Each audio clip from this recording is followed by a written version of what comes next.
قل يا عبادي الذين أسرفوا على أنفسهم لا تقنطوا من رحمة الله. بسم الله الرحمن الرحيم. السلام عليكم ورحمة الله وبركاته.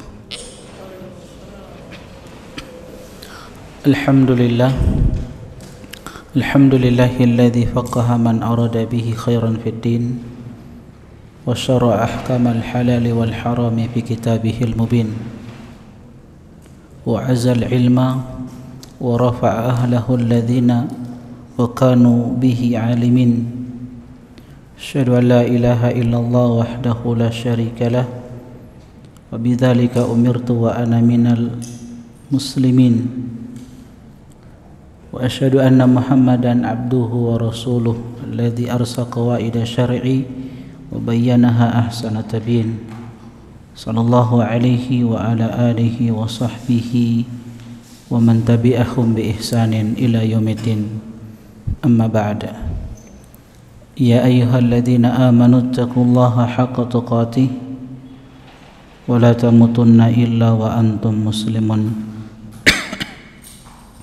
Ma'syiral muslimin, jamaah sekalian, teman-teman ikhwani wa akhwati fillah, hafizani wa hafizakumullah. Alhamdulillah, kembali kita melanjutkan kajian rutin kita dari pembahasan kitab Al-Jadid bi syarhi kitab Tauhid karya Syekh Sulaiman Al-Qur'awi rahimahullahu ta'ala. Kitab yang menjelaskan Kitab Tauhid karya Syekhul Islam Al-Mujaddid Muhammad bin Abdul Wahhab rahimahullahu ta'ala. Dan kita masih pada bab yang ke-33 tentang firman Allah subhanahu wa ta'ala, afa aminu makrallah, apakah mereka merasa aman dari makar Allah subhanahu wa ta'ala. Bab ini sebagaimana yang telah kita sampaikan pada pertemuan sebelumnya masih berkaitan dengan bab-bab yang telah kita jelaskan, khususnya bab tentang rasa takut kepada Allah subhanahu wa ta'ala. Di bab yang ke-33 ini Syekhul Islam Muhammad bin Abdul Wahhab rahimahullahu ta'ala membawakan dua perkara yang sangat membahayakan kaum muslimin. Dua perkara ini adalah merasa aman dari makar Allah subhanahu wa ta'ala dan berputus asa dari rahmat Allah subhanahu wa ta'ala.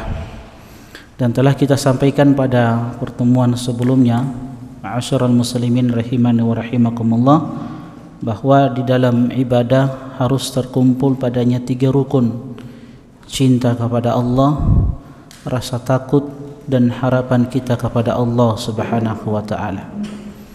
Berkaitan dengan dua perkara ini, penulis rahimahullahu ta'ala membawakan beberapa dalil tentang bahayanya dua penyakit ini, merasa aman dari makar Allah subhanahu wa ta'ala dan berputus asa dari rahmat Allah subhanahu wa ta'ala. Oleh karena itu, seorang hamba hendaklah dia beribadah kepada Allah subhanahu wa ta'ala dengan rasa takut dan harapan kepada Allah subhanahu wa ta'ala.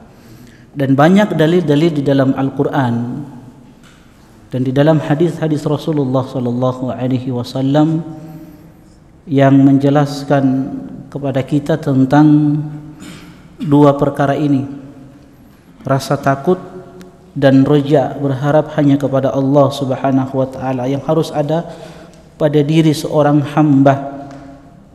Di antaranya apa yang Allah subhanahu wa ta'ala sebutkan dalam surat Al-Hijr ayat yang ke-49 dan ayat yang ke-50. Allahu jalla wa ala berfirman, nabbi ibadi anni annal ghafurur rahim. Sampaikan kepada hambaku wahai Muhammad sallallahu alaihi wasallam, sesungguhnya Aku ini adalah zat yang maha pengampun dan zat yang maha penyayang. Wa anna adzabi huwal adzabul alim. Tapi ketahuilah bahwasanya sesungguhnya azabku adalah azab yang sangat pedih. Allah Subhanahu wa taala juga berfirman dalam surat Ghafir, Ghafiridz dzambi wa qabilit taubi syadidil iqabi. Dia Allah Subhanahu wa taala yang mengampuni dosa-dosa hambanya, dan dia Allah Subhanahu wa taala yang menerima taubat dari hamba-hambanya, syadidil iqabi. Dan Allah Subhanahu wa taala menegaskan bahwa siksaan Allah Subhanahu wa taala sangat keras bagi mereka yang melakukan dosa dan maksiat. Allah Subhanahu wa taala kabarkan dalam surat Al-Anbiya ayat yang ke-90 ketika Allah Subhanahu wa taala menyebutkan tentang hamba-hambanya yang terbaik, para nabi, para rasul, ketika mereka beribadah kepada Allah Subhanahu wa taala, innahum kanu yusari'una fil khairat. Sifat mereka para nabi dan para rasul, mereka adalah hamba-hamba yang telah dianugerahkan oleh Allah Subhanahu wa taala keimanan, yang mereka dengan keimanan yang kokoh itu mereka bersegera berlomba-lomba untuk melakukan kebaikan. Wa yad'unana raghaban wa rahaba wa kanu lana khashi'in. Dan sifat mereka para nabi dan para rasul senantiasa beribadah kepada kami raghaban wa rahaba, dalam keadaan takut dan dalam keadaan berharap. Wa kanu lana khashi'in, dan mereka adalah hamba-hamba yang senantiasa khusyuk kepada kami, kata Allah Subhanahu wa ta'ala. Di dalam ayat yang lain, ketika Allah Subhanahu wa ta'ala menyebutkan tentang hamba-hambanya yang senantiasa beribadah di siang dan malam hari, dalam surat Az-Zumar ayat yang ke-9, amman huwa qanitun ana al-laili sajidan wa qa'iman. Apakah mereka orang-orang musyrik itu lebih beruntung, lebih bahagia, ataukah orang-orang yang senantiasa beribadah kepada Allah Subhanahu wa ta'ala ana al-laili sajidan wa qa'ima, dalam keadaan mereka sujud dan berdiri di malam hari, yahdharul akhirata wa yarju rahmata rabbih. Apa sifat yang tertanam dalam diri mereka ketika mereka beribadah kepada Allah Subhanahu wa ta'ala di malam hari? Mereka takut terhadap azab Allah Subhanahu wa ta'ala di kehidupan akhirat, dan mereka senantiasa mengharapkan rahmat Allah Subhanahu wa ta'ala. Qul hal yastawi alladhina ya'lamuna wal ladzina la ya'lamun. Lantas Allah mengatakan, apakah sama orang-orang yang berilmu dengan orang-orang yang tidak berilmu, dengan orang-orang yang bodoh? Tentunya tidak sama. Ayat-ayat yang kita sebutkan ini, teman-teman sekalian rahimani wa rahimakumullah, menjelaskan kepada kita bahwa memang di dalam menjalani kehidupan ini, di dalam beribadah kepada Allah Subhanahu wa ta'ala, dua perkara ini harus ada: rasa takut dan berharap kepada Allah Subhanahu wa ta'ala. Harus seimbang kedua-duanya. Sebab kita telah sampaikan pada pertemuan sebelumnya, kalau ada seorang hamba yang hanya beribadah kepada Allah Subhanahu wa ta'ala dengan rasa takutnya yang berlebihan, maka dia akan seperti orang-orang khawarij yang akan berputus asa dari rahmat Allah Subhanahu wa ta'ala. Sebaliknya, kalau ada seseorang yang hanya beribadah kepada Allah dengan roja, tanpa ada rasa takut kepada Allah Subhanahu wa ta'ala, maka dia akan seperti orang-orang murji'ah, ya, akhirnya meremehkan dosa dan maksiat. Dalil yang lain dalam surat Syu'ara ayat yang ke-78 sampai ayat yang ke-82, ketika Allah Subhanahu wa ta'ala menceritakan tentang Khalilullah, kekasihnya Ibrahim alaihissalam, ucapan beliau yang Allah Subhanahu wa ta'ala abadikan di dalam Al-Quran, alladzi khalaqani fahuwa yahdin. Dia Allah Subhanahu wa ta'ala yang menciptakan aku, dan dia pula Allah Subhanahu wa taala yang memberikan hidayah kepadaku. Walladzi huwa yut'imuni wa yaskin, dia Allah Subhanahu wa taala yang memberikan makan kepadaku, dia pula Allah Subhanahu wa taala yang memberikan minum kepadaku. Wa idza maridtu fahuwa yashfin, kalau aku sakit maka dia Allah Subhanahu wa taala yang memberikan kesembuhan kepadaku. Walladzi yumituni tsumma yuhyin, dia Allah Subhanahu wa taala yang mematikan diriku dan dia pula Allah Subhanahu wa taala yang membangkitkan kembali diriku. Walladzi at'ama wa yaghfiru li khati'ati yaumiddin. Syahidnya di sini Ibrahim alaihissalam menyebutkan, dan dia dan aku sangat menginginkan akan ampunan atas kesalahan-kesalahan yang aku perbuat pada hari kiamat. Di dalam ayat yang lain teman-teman sekalian, jadi masih banyak ini ya dalil-dalil yang menjelaskan tentang pentingnya dua perkara ini, rasa takut dan harapan. Di dalam surat Ghafir ayat yang ke-7 sampai ayat yang ke-9, ketika Allah Subhanahu wa taala berbicara tentang malaikat-malaikatnya yang senantiasa mendoakan hamba-hambanya yang beriman, hamba-hambanya yang ketika jatuh kepada dosa dan maksiat kemudian bertobat, malaikat-malaikat yang senantiasa mendoakan hamba-hamba yang meniti jalan Allah dan jalan Rasulnya sallallahu alaihi wasallam. Allah Subhanahu wa taala berfirman, alladzi yahmiluna al-'arsy wa man hawlahu yusabbihuna bihamdi rabbihim wa yu'minuna bih. Malaikat-malaikat Allah Subhanahu wa taala yang memukul arsy-Nya Allah dan malaikat-malaikat yang berada di sekeliling yang senantiasa bertasbih dan memuji Allah Subhanahu wa taala, yang mereka ini beriman kepada Allah. Wa yastaghfiruna lilladzina amanu, malaikat-malaikat yang ada di sekitar Allah, yang ada di sekeliling Allah Subhanahu wa taala, yang senantiasa memuji, membesarkan, mengagungkan Allah yang beriman kepadanya, mereka ini memohonkan ampun untuk orang-orang yang beriman.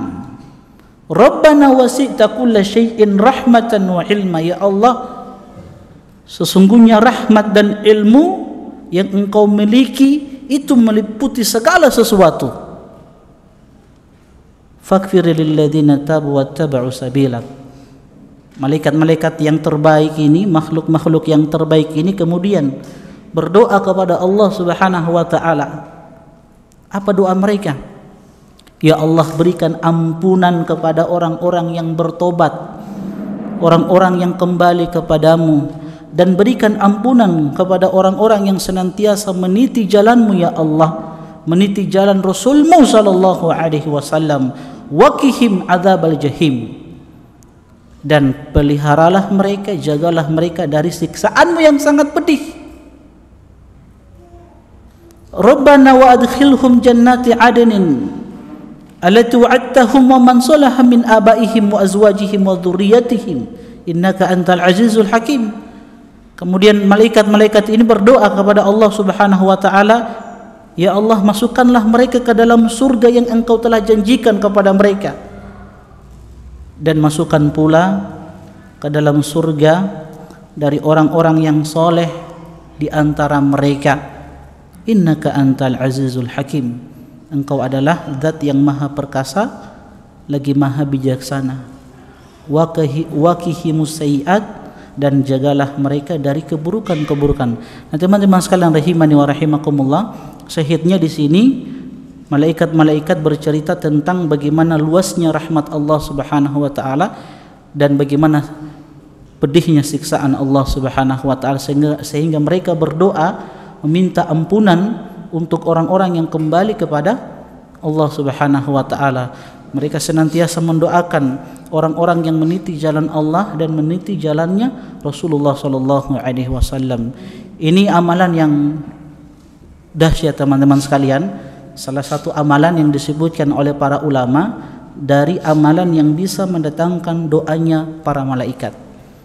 Jadi kalau antum ingin didoakan malaikat, Maka amalkan amalan ini. Apa yang bisa kita petik dari ayat ini? Amalan apa itu? Sehingga bisa mendapatkan ampunan, bisa mendapatkan doa dari malaikat, bertobat dan meniti jalannya Allah dan Rasulnya sallallahu alaihi wasallam.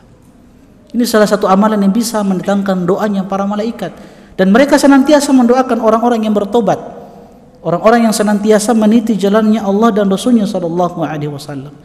Sehingganya kebiasaan orang-orang terdahulu, kalau ada seseorang yang datang kepada mereka dan mengatakan ud'uli wastaghfirli,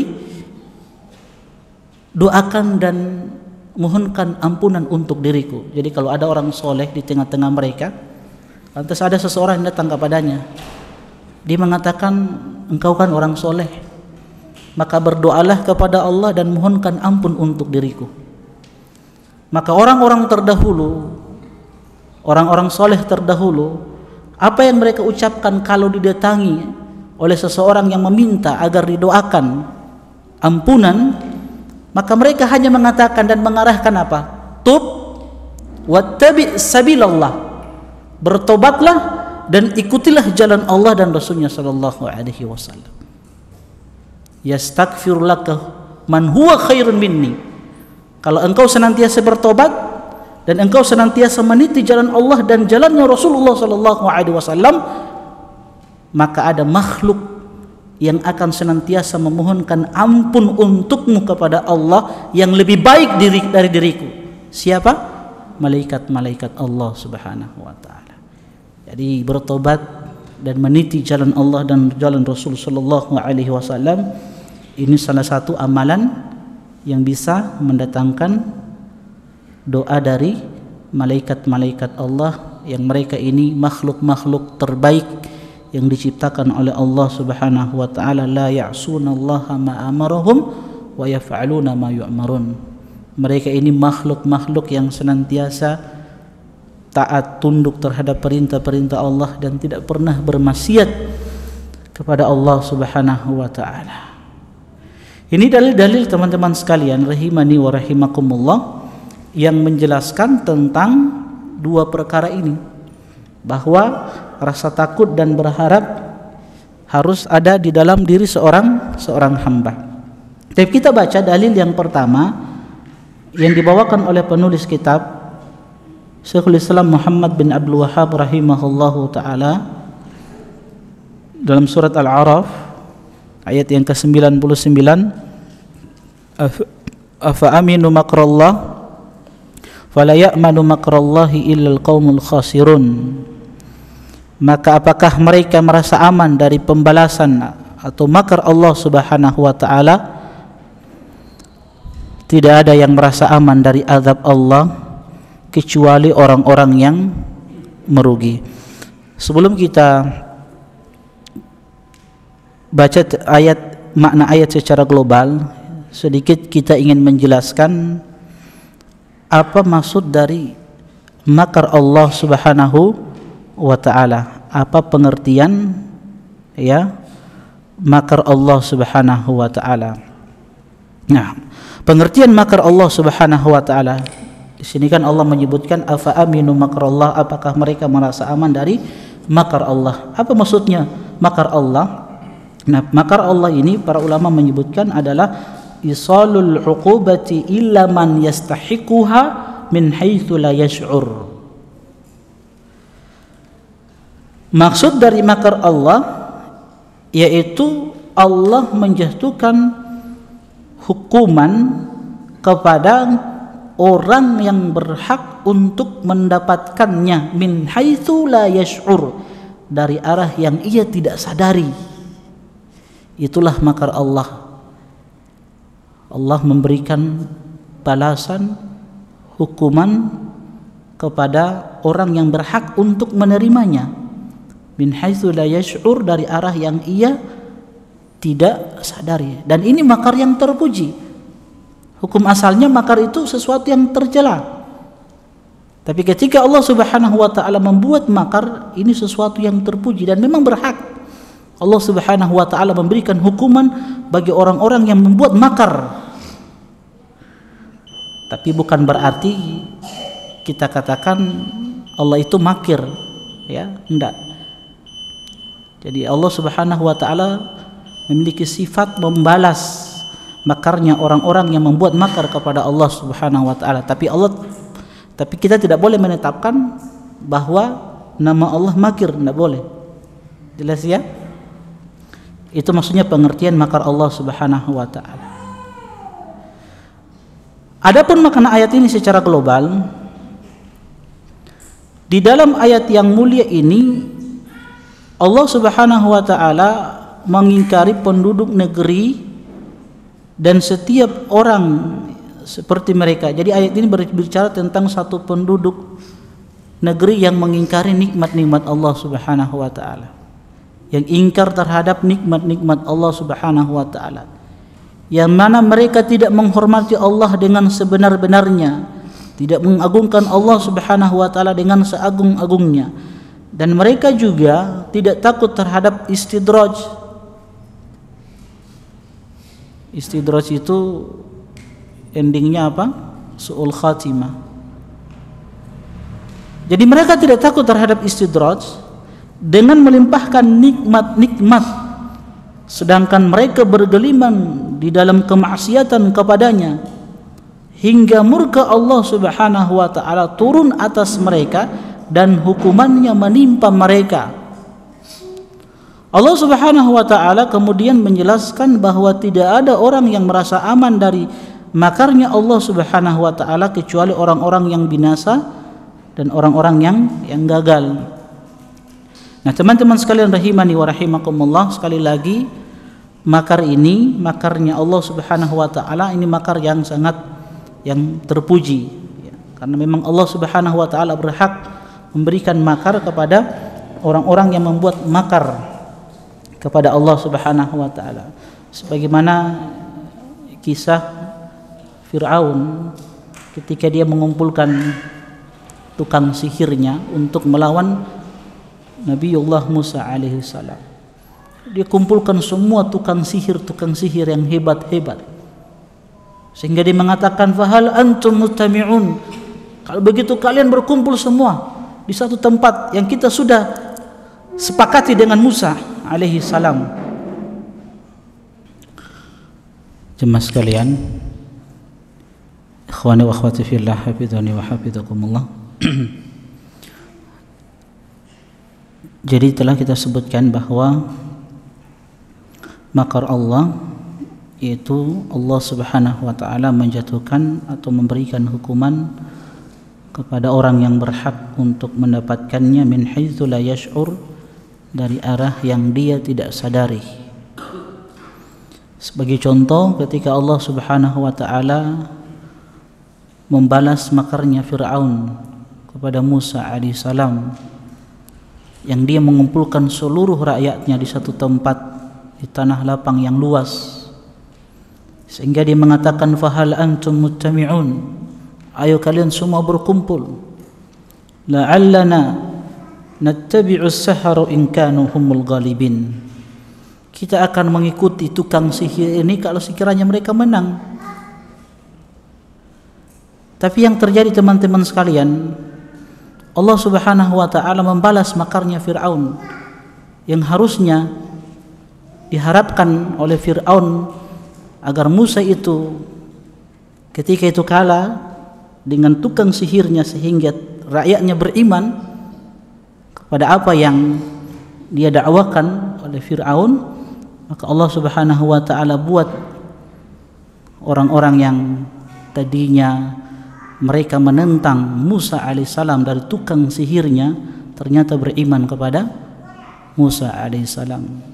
Wa ulqiya saharatu sajidin, sehingga ketika mereka melihat mukjizat yang dibawa oleh Nabi Musa alaihissalam, maka mereka jatuh tersungkur sujud kepada Allah Subhanahu wa taala. Qalu amanna bi rabbil alamin, ucapan mereka, kami beriman kepada Allah Rabbul Alamin, Rabbi Musa wa Harun, kami beriman kepada Rabbnya Musa dan Rabbnya Harun alaihi wassalatu wassalam. Lihat Allah membalas makarnya Fir'aun. Namun ayat yang kita bicarakan yang dibawakan oleh penulis kitab Muhammad bin Abdul Wahhab rahimahullahu ta'ala berkaitan dengan orang-orang yang melupakan nikmat Allah subhanahu wa ta'ala sehingga mereka terjerumus kepada kemaksiatan, sehingga makar Allah subhanahu wa ta'ala membinasakan mereka. Sehingganya Syekh bin Baz rahimahullahu ta'ala ketika berbicara tentang ayat ini, beliau mengatakan hadhil ayatul azimah yahdharullahu fiha subhana ibadahu minal amni min makrihi. Ini ayat yang sangat-sangat mulia, kata beliau rahimahullahu ta'ala, yang dimana Allah memberikan ancaman kepada hamba-hambanya agar jangan sampai mereka merasa aman dari makar Allah subhanahu wa ta'ala. Ini maksudnya, kata beliau, min tahdhiril ibad minal amni min makrihi bil iqama ala ma'asihi wa tahawuni bihaqihi. Ini ancaman dari Allah subhanahu wa ta'ala bagi orang-orang yang merasa aman dari makar Allah subhanahu wa ta'ala, yang ketika mereka diberikan nikmat, terus diberikan nikmat, akhirnya mereka apa? Melalaikan hak-hak Allah subhanahu wa ta'ala. Nah, oleh karena itu para ulama menyebutkan kenapa orang bisa merasa aman dari makar Allah subhanahu wa ta'ala. Alasannya yang pertama karena itu, karena terus melakukan maksiat demi maksiat sehingga tidak ada teguran dari Allah. Ketika tidak ada teguran dari Allah subhanahu wa ta'ala dengan maksiat yang dia lakukan, dia mengira dan menyangka bahwa ini maksiat sesuatu yang biasa, yang tidak ada balasannya dari Allah subhanahu wa ta'ala. Akhirnya terbiasa dengan maksiat, tidak ada teguran. Itu dia merasa aman dari makar Allah. Makanya salah satu hikmah kenapa Allah kasih musibah, bencana, hikmahnya apa? La'allahum yarji'un, supaya mereka kembali kepada Allah subhanahu wa ta'ala. Makanya Rasulullah sallallahu alaihi wasallam ketika berbicara tentang pentingnya solat 5 waktu, apa kata Nabi? Tahtarikun. Kalian terbakar. Satu hari Nabi sedang duduk dengan sahabat-sahabatnya. Dari sahabat Abdullah bin Mas'ud radhiyallahu taala anhu. Lantas tiba-tiba Nabi mengatakan tahtarikuna. Kalian terbakar. Maksudnya kalian terbakar dengan dosa-dosa kalian. Fa idza salaitumul fajr ghasalathu, kata Nabi sallallahu alaihi wasallam. Tapi kalau kalian melaksanakan salat subuh, salat fajar, ghasalathu. Salat fajar ini yang akan menghapus dosa-dosa yang kalian lakukan. Tsumma tahtarikuna, kata Nabi. Kemudian kalian terbakar. Ternyata dosa-dosa itu bisa membakar kita. Fa idza salaitumudz zuhra ghasalathu. Kalau kalian sholat zuhur, maka sholat zuhur ini yang akan menghapus, membersihkan dosa-dosa tersebut. Tsumma tahtarikuna, kata Nabi. Kemudian kalian terbakar lagi. Ini menunjukkan kepada kita, teman-teman sekalian, memang kita ini hamba-hamba yang penuh dengan dosa dan maksiat. Sehingganya jangan merasa ujub. Nah, alasan kedua kenapa orang bisa merasa aman dari makar Allah, karena ada ujub pada dirinya. Sudah merasa baik dengan apa yang dia lakukan, padahal dia tahu dia ini hamba yang jatuh kepada kemaksiatan, sering jatuh kepada kemaksiatan.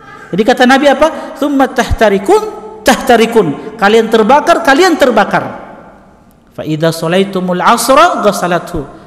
Tapi kalau kalian melaksanakan salat asar, maka salat asar itu yang akan menghapus dan membersihkan dosa-dosa kalian. Tsumma tahtarikun, kata Nabi. Kemudian kalian terbakar lagi. Fa idza salaitumul maghriba ghasalathu. Kalau kalian salat maghrib, maka salat maghrib itu yang akan membersihkan dosa-dosa tersebut. Tsumma tahtarikuna. Kemudian kalian terbakar lagi, kata Nabi sallallahu alaihi wasallam. Fa idza salaitumul isya ghasalathu. Kalau kalian salat isya, maka salat isya itu yang akan menghapus dan membersihkan dosa-dosa yang kalian lakukan. Tsumma tanamun wala yuqta 'alaikum syai'. Kemudian setelah salat Isya kata Nabi SAW, kalian tidur dan tidak ada sesuatu pun yang dicatat untuk kalian dari dosa-dosa hatta tastaqidun, sampai kalian bangun di pagi hari. Ini luar biasa teman-teman sekalian rahimani wa rahimakumullah. Dan hadis ini juga menjelaskan kepada kita akan rahmat Allah Subhanahu wa taala, sehingga kita jangan pernah berputus asa dari rahmat Allah Subhanahu wa taala. Jadi itu dua sebab, dua alasan kenapa seseorang itu bisa merasa aman dari makar Allah Subhanahu wa taala. Karena apa? Karena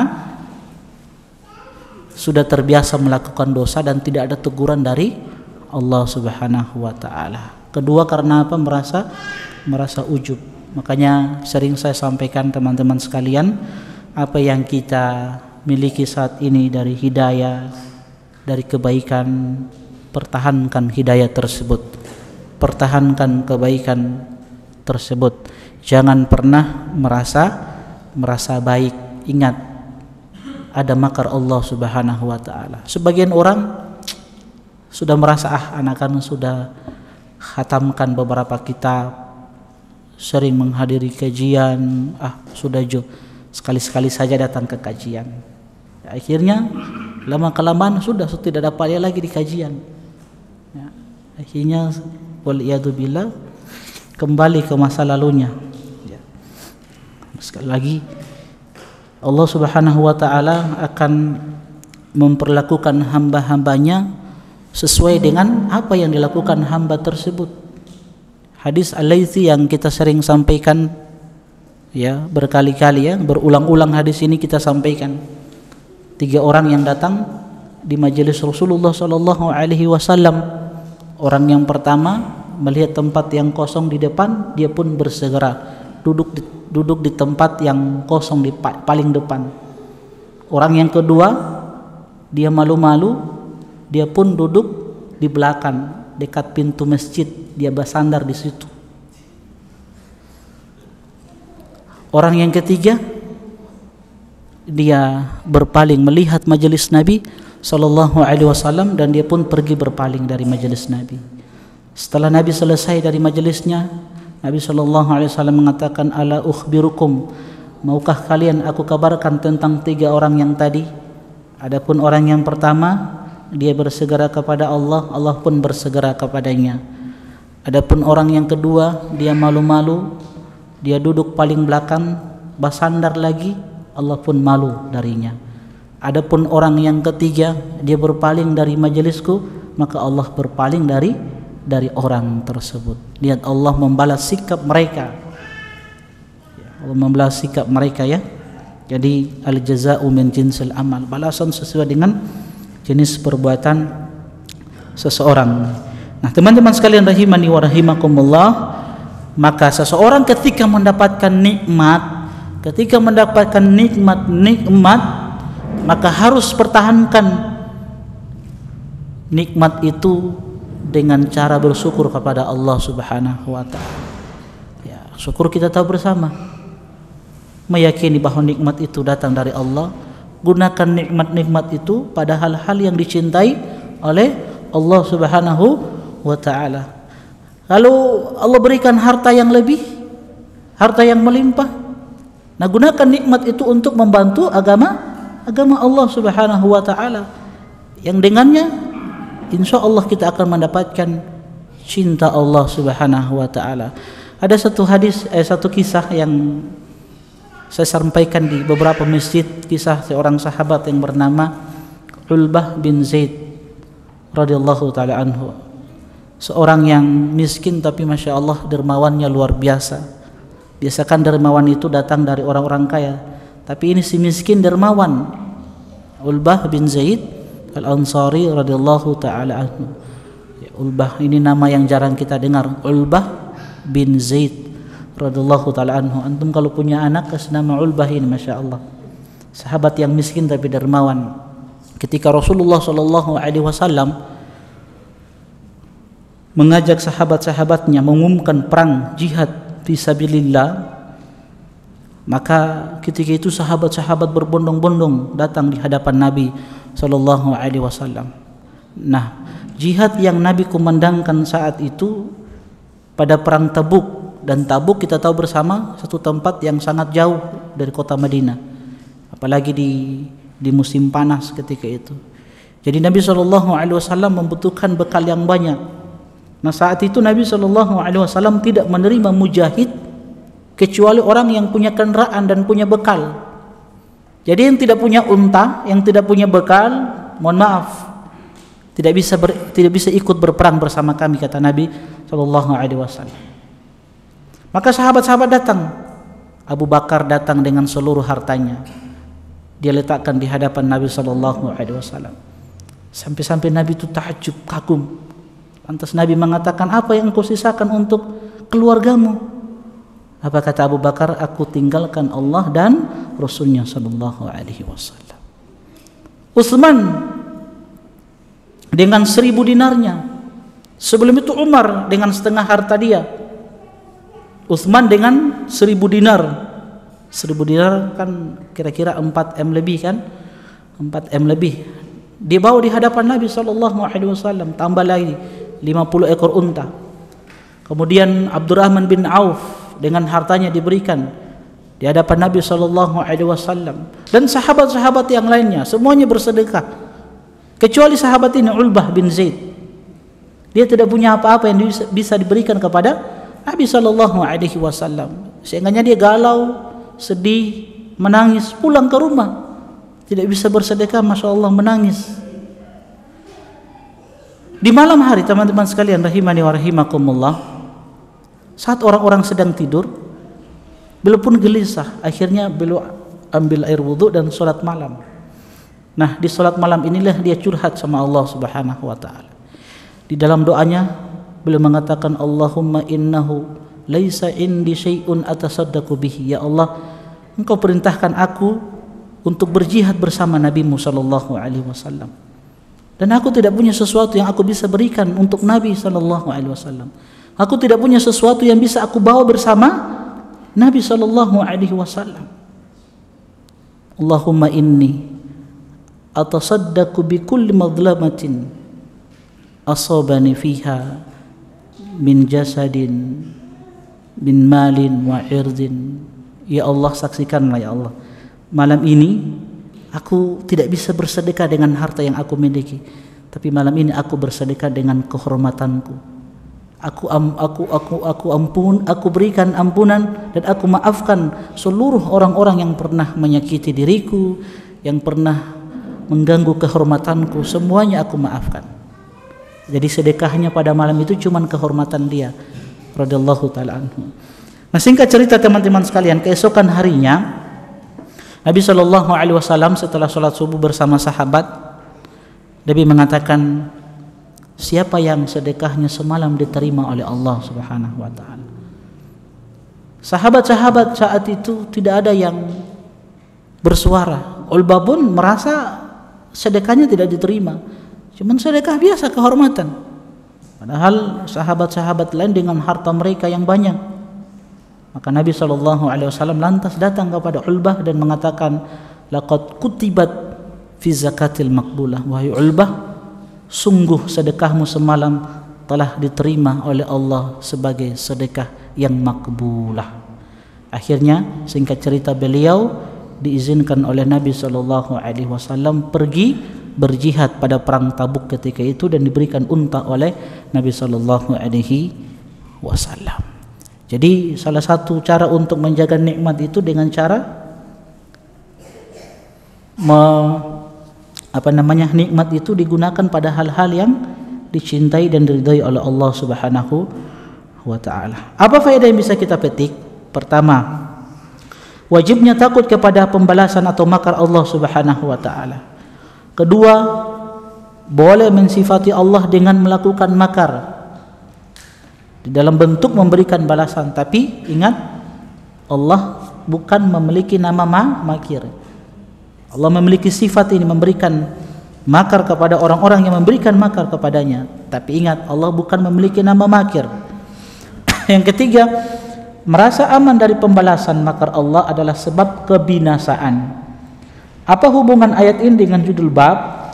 Hubungannya adalah karena ayat ini menunjukkan wajibnya takut kepada pembalasan atau makar Allah Subhanahu wa taala. Hubungannya dengan tauhid adalah karena ayat ini menunjukkan haramnya merasa aman dari pembalasan makar Allah, karena itu adalah suatu pemastian dalam kesempurnaan Allah yang mutlak, dan itu merupakan penafian kesempurnaan tauhid. Dalil yang selanjutnya dalam surat Al-Hijr ayat yang ke-56, Allah Subhanahu wa taala berfirman, qala wa may yaqnatu min rahmati rabbih illa dhalun.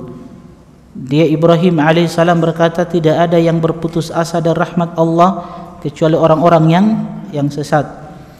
Jadi ayat ini teman-teman sekalian berbicara tentang kisah Ibrahim alaihissalam yang didatangi oleh tamu-tamu yang beliau tidak kenal, dan ternyata tamu-tamu ini adalah para malaikat Allah Subhanahu wa taala. Antum bisa lihat di dalam surat surat Al-Hijr ya. Wa nabbihum an dhaifi Ibrahim idh dakhalu alaihi faqalu salaman qala inna minkum wajilun qalu la tawjal inna nubashshiruka bigulamin alim. Jadi Allah Subhanahu wa taala berfirman, dan kabarkanlah kepada mereka tentang tamu-tamu Ibrahim alaihissalam. Dan ketika mereka masuk ke tempatnya lalu mengucapkan salam kepada Ibrahim alaihissalam, kata Ibrahim, sesungguhnya kami merasa takut kepada kalian. Kenapa teman-teman sekalian?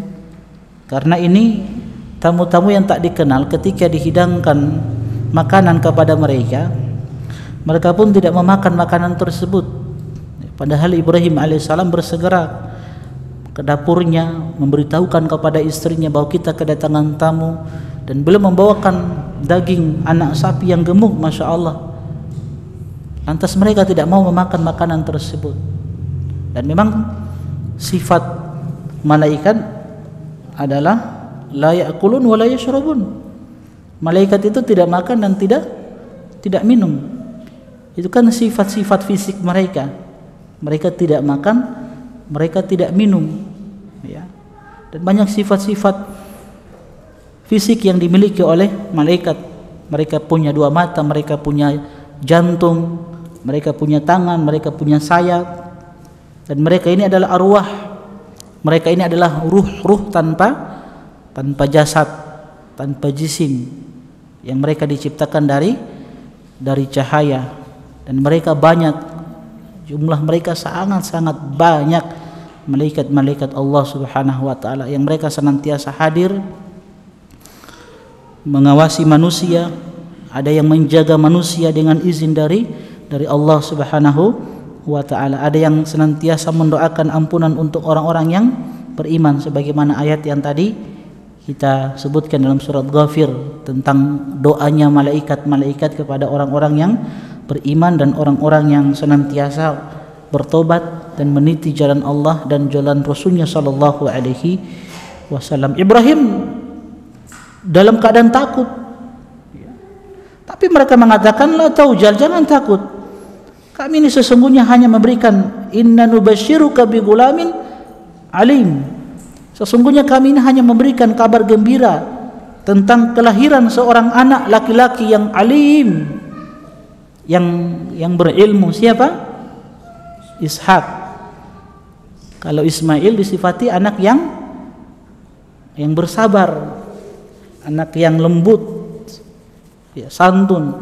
Tapi Ishak disifati dengan anak yang apa? Yang alim. Makanya keturunan Ishak itu orang-orang yang berilmu. Bani Israel kan dari Ishak kan? Orang-orang berilmu, orang-orang Yahudi itu kan berilmu kan? Berilmu orang-orang Yahudi. Keturunan Ishak ini kan. Makanya itu bedanya Ismail dengan Ishak alaihi wassalatu wassalam. Kalau Ishak dia disifati dengan alim yang berilmu. Kalau Ismail yang antum tahu kisahnya, ketika Allah Subhanahu wa taala perintahkan Ibrahim untuk menyembelih putranya Ismail, anak kesayangan, anak pertama.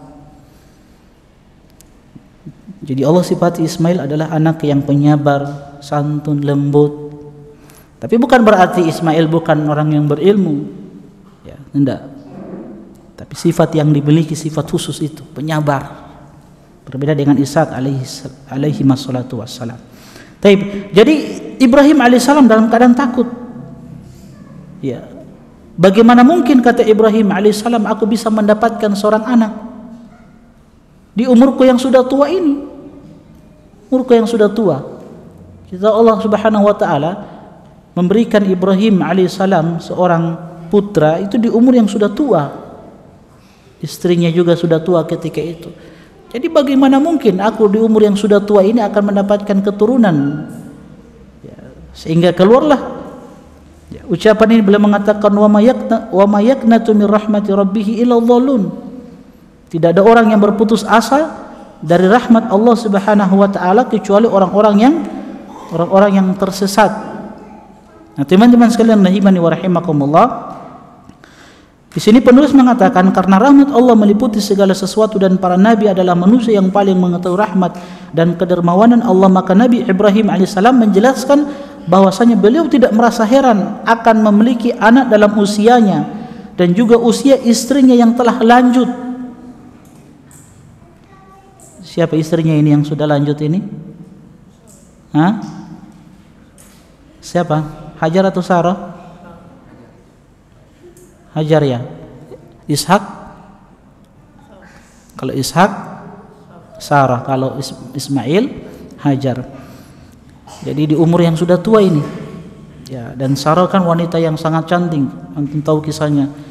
Bagaimana kecantikan Sarah itu. Sampai-sampai penguasa zalim di Mesir ketika itu yang suka menangkap istrinya orang, ketemu dengan Sarah. Dia ingin menjamak Sarah, ya, ingin menjamak Sarah. Akhirnya apa? Karena Sarah ini wanita yang soleha, wanita yang taat kepada Allah Subhanahu wa taala, ingin menjamak Sarah.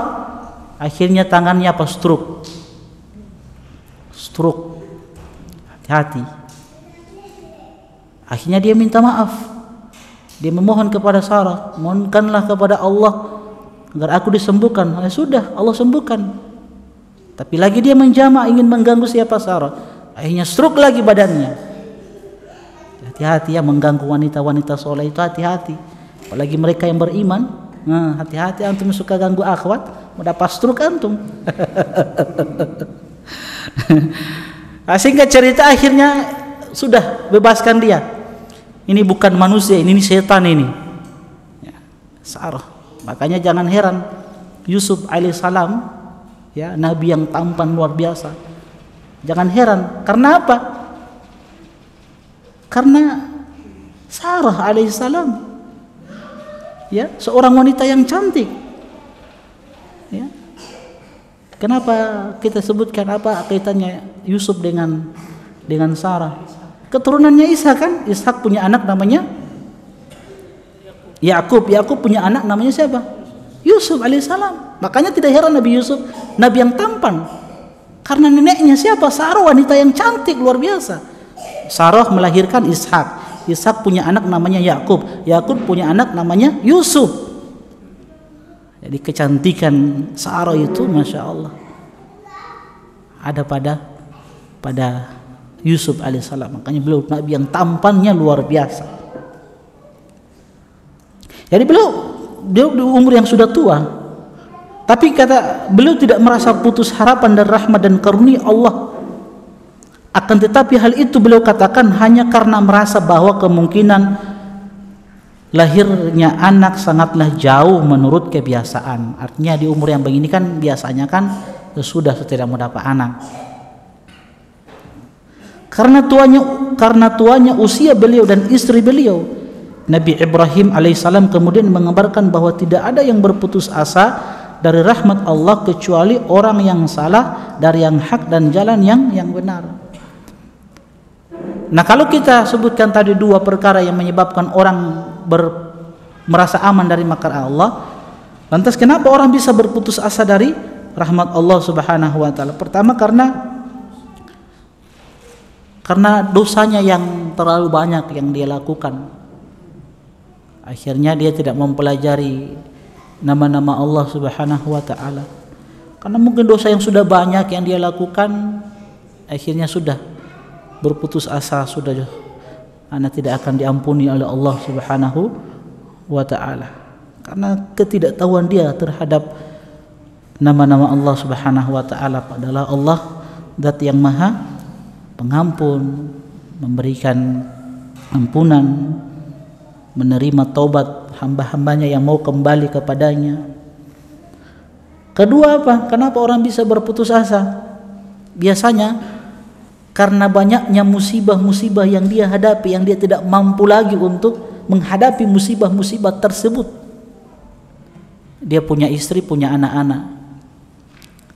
Dia mau melamar kerja, pindah dari satu tempat ke tempat yang lainnya, pokoknya tidak dapat pekerjaan, tidak diterima. Dikasih lagi musibah, anaknya sakit, kasih musibah, istrinya sakit, cari pekerjaan lagi tidak dapat. Akhirnya apa? Sudah dia berputus asa, dia bersuudzon kepada Allah Subhanahu wa taala, karena memang besarnya dan banyaknya musibah yang dia hadapi. Itu kadang yang menjadikan orang berputus asa dari rahmat Allah Subhanahu wa taala. Makanya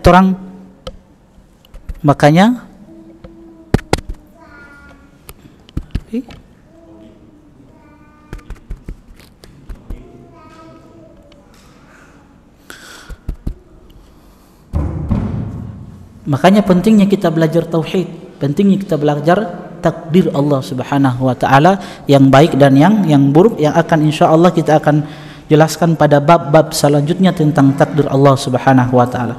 Apa faedah-faedah yang bisa kita petik? Pertama, haram hukumnya berputus asa dari rahmat Allah Subhanahu wa taala. Ayat ini menetapkan sifat rahmat bagi Allah sebagaimana yang lain bagi keagungannya. Putus asa dari rahmat Allah adalah di antara tanda kejahilan dan kesesatan. Hubungan ayat ini dengan judul bab, hubungannya adalah karena ayat yang mulia ini menunjukkan haramnya putus asa dari rahmat Allah Subhanahu wa ta'ala. Dalil yang ketiga dari Ibnu Abbas radhiyallahu ta'ala anhuma, anna Rasulullah sallallahu alaihi wasallam su'ila anil kabair. Nabi sallallahu alaihi wasallam pernah ditanya tentang dosa-dosa besar, maka beliau mengatakan asyirku billah wal ya'su min rauhillah wal amnu min makrillah. Dosa besar itu pertama syirik, menyekutukan Allah Subhanahu wa ta'ala.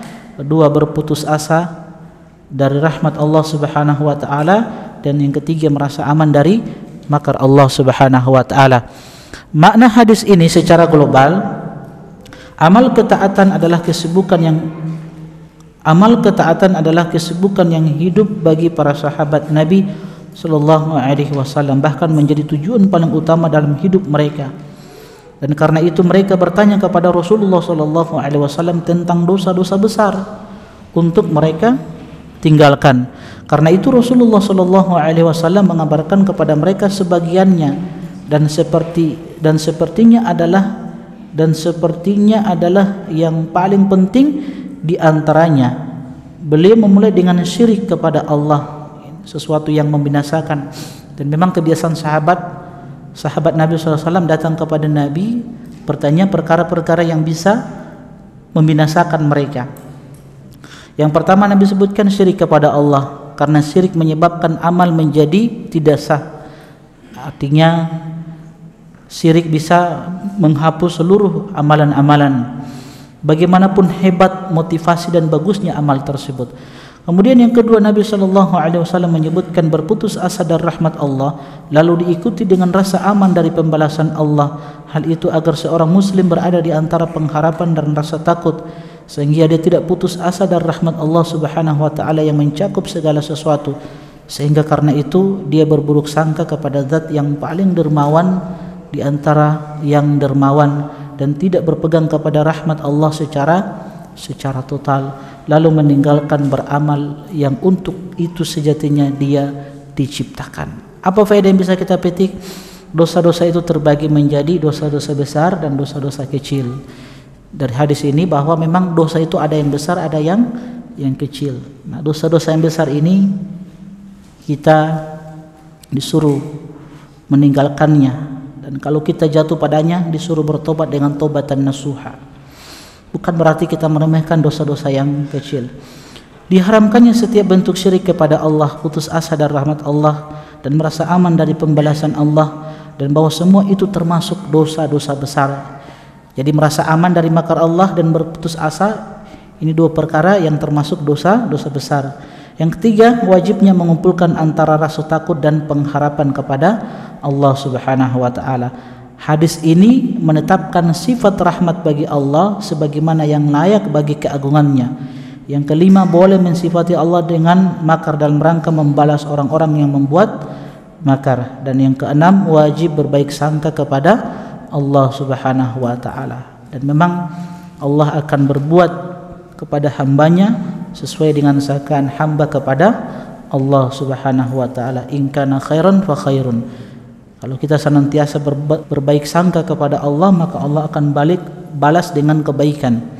Tapi kalau kita berburuk sangka kepada Allah Subhanahu wa taala, maka keburukan yang kita dapatkan. Hubungan hadis ini dengan judul bab, hubungannya adalah karena ayat ini menunjukkan wajibnya mengintegrasikan antara rasa pengharapan dan rasa takut kepada Allah Subhanahu wa taala. Jadi harus seimbang ini antara rasa takut dan harap kepada Allah Subhanahu wa taala. Artinya kalau kita sudah jatuh kepada kemaksiatan, maka hadirkan rasa takut kepada Allah Subhanahu wa taala. Kalau kita sudah terlena kalau kita jatuh kepada jadi kalau kita jatuh kepada kemaksiatan, maka hadirkan rasa takut kepada Allah Subhanahu wa taala sehingga kita meninggalkan maksiat tersebut. Nah, kalau terbiasa suka melakukan dosa dan maksiat, maka hadirkan rasa takut kepada Allah Subhanahu wa taala. Namun di sisi lain harus ada harapan. Berharap terus kepada Allah Subhanahu wa taala. Jangan sampai kita berputus asa dari apa yang ada di sisi Allah Subhanahu wa taala. Kemudian yang terakhir, wajib berbaik sangka kepada Allah. Hubungan hadis ini dengan judul bab, hubungannya adalah karena ayat ini menunjukkan wajibnya hubungannya dengan tauhid adalah karena ayat ini menunjukkan kepada wajibnya menghimpun antara rasa pengharapan dan rasa takut kepada Allah, karena itu merupakan wujud penetapan kesempurnaan yang mutlak bagi Allah, dan ini merupakan suatu cara dalam merealisasikan kesempurnaan tauhid.